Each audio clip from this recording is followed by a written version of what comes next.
Yo, what's going on, guys? Mush back at it with another video. Here to take a look at an interesting tweet from GOG, and you know what? Love this from GOG. I am a Steam nut hugger and a Valve nut hugger, as some of you guys like to call me, and you know what? Can I really, go against that? I'm pretty positive towards Steam and Valve as a whole, but I am certainly all for compelling alternatives to come into the marketplace, and GOG has certainly become that. So GOG taking a little bit of a shot at Steam today. We'll talk about that and why I am so for it. GOG put out a little spicy tweet that's been getting a little bit of traction. Since checkout banners are trending, we're thinking of putting up one ourselves. Thoughts on this one? And the key verbiage that is noted: a purchase of a digital product on GOG grants you its offline installers, which cannot be taken away from you. GOG has been on the money, and that's kind of been their thing as far as promoting themselves, is the fact that they are very much consumer friendly, and they're very much all about being consumer friendly and preserving your games. That has been of utmost importance to GOG. And you know what? I am all for this. It's a little bit of a subtle shot, and when it comes to competition, I'm all for subtle shots. Like, we don't need to go out unless they are deserved. Go like scorched earth. This is reality. Every other digital marketplace is now clarifying as far as, what you're exactly buying. You are buying a license to play these digital products, and there seems to be a little bit of confusion. Guys, a physical item isn't all that much better. Look at what happened with The Crew. Ultimately, the publishers still have a level of power over us, no matter if you buy physically, digitally. You're just trying to lessen the power that they have over you. And Steam, it's a very good thing that competition can exist. I think competition existing is a great thing. However, when competition starts doing anti-consumer things, such as paying money to strip away an exclusive, or a game rather, I should say, to get it exclusive to one storefront, that is anti-consumer, you guys. That offers no benefit to the consumer. It's just one entity throwing around their cash reserves in getting a game that's gonna draw people in. In an alternative world, that game would have existed regardless on all storefronts, and that's what you ultimately want. However, GOG is trying to be a bit of an alternative. It's offering something unique, and their big promotional vehicle is the fact that game preservation and the idea of these digital products being available to you in perpetuity. You know what? Absolutely, promote yourself around that. You've got something to make yourself a little bit different. And ultimately, I don't want to say ever, but I really don't think an alternative is gonna come out and be something that trumps Steam. But that's not what an alternative is supposed to be. An alternative is, you guessed it, an alternative option. You can be something that's secondary to a lot of people, but still be a compelling product.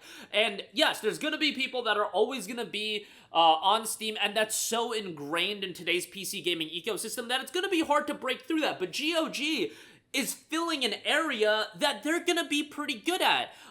Does it have its shortcomings? Sure. When you play ball like this, you're not gonna get a Kingdom Come Deliverance 2 day one on your platform, because KCD2, as we talked about in a previous video, has this DRM in place, and that's kind of gonna be a little bit of an issue, and KCD2 is not gonna be on GOG, but GOG is focused on doing what GOG does well. That's what I think GOG has over an Epic Game Store. Epic Game Store, a big vehicle for it was paying money to get these games away from Steam, doing something that adversely affects Steam, getting these games on your store page instead of being your own thing, focusing on what you're doing right, what you can improve on. GOG has its area that it really prioritizes, and it's doing that very well. I much prefer this over, throwing around a lot of money for an exclusive. And I get it, the ultimate game is to get people into that walled garden, and it's so financially lucrative if you can just get people in. They're perpetually spending money year after year. I know that gravy train is what EGS and Epic Games was salivating after, but unfortunately, the reality is Steam is just better than Epic Game Store in just about every area outside of you know, there are things that Epic Games Store, to be fair to them, they do that are consumer-friendly, free games, you know, funding the development of Alan Wake 2. Without Epic Games, I don't know if Alan Wake 2 becomes a reality, and in that scenario, totally okay with Alan Wake 2 being an exclusive, because guess what? Epic Games Store funded the game, they should have the rights for it, and they can do whatever the hell they want with it. It's the case of a Metro Exodus, where that game was, I believe, going to exist anyway, or a Final Fantasy VII remake on PC. Chances are that was gonna happen anyway. A Red Dead Redemption 2, that was gonna happen anyway, but Epic Games Store comes in here and they're like, oh, we can pay you a little bit, just lock it away from Steam. What are you doing? You're just doing something to adversely affect Steam, and you're paying money for that rather than focusing on yourself, which isn't, in my opinion, how you should go about things. Now, it's not like Epic Games are the first person and the first people to do this. Sony does this all the time. They did the same thing with Square Enix, and I'm sure they spend a lot of money to get a Final Fantasy VII Rebirth as a one-year timed exclusive, and it's whack when they do it as well. Focus on yourself, create games in-house, maybe drop less money on the Concords of the world, which, by the way, looks to be coming back, and create compelling games and compelling services, which GOG is doing. That's what GOG is focused on. It's creating its own compelling service that is an alternative to Steam. If you value game preservation, if you value offline gaming, if you value these things, GOG suddenly becomes a very attractive option to you, and it's not trying to overtake Steam. It's not trying to take down the big bad Steam. I mean, Steam is doing what Steam's doing. It's just another digital storefront, and if you go at it in the lane of, oh, we can get people off Steam, look at what happened with Ubisoft, look at what happened with Activision, look at what happened with Epic Games. I know they're still kicking, but you just look at it, that's not the right way to go about things. GOG is actually making waves, and people are taking notice of them, and they're getting a lot of good PR, and they're building trust with their consumer. It's not gonna happen overnight where they have a ton of people on GOG all the time, but they're focused on themselves, and they're doing things that will differentiate themselves from the market leader, and I think that's so important. Differentiating yourself from the market leader. What is Epic Games Store doing that's differentiating itself from the market leader?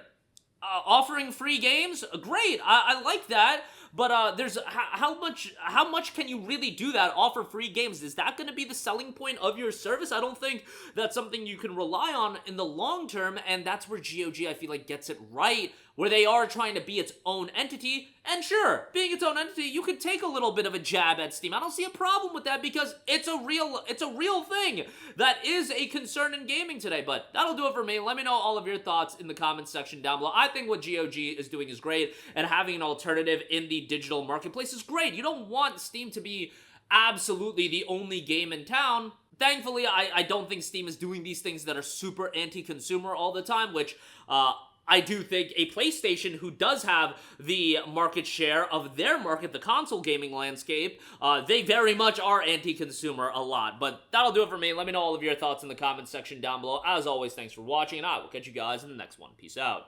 Hey, what's going on, guys? Mush here again. Hope you enjoyed the video. As you guys might know, YouTube's notification system is sometimes a little bit wonky, even if you're subscribed to the channel. Maybe you're not abundantly aware that I uploaded a video. To remedy that situation, make sure you hit the bell notification button. This way, whenever I upload a new video, and I try to upload as consistently as possible, you will be notified directly of the upload, and you can watch it as soon as it goes live. I would really appreciate if you guys hit that button so you can stay up to date with all of the content I'm posting. But as always, guys, thanks for watching, and I'll catch you guys in the next one. Peace out.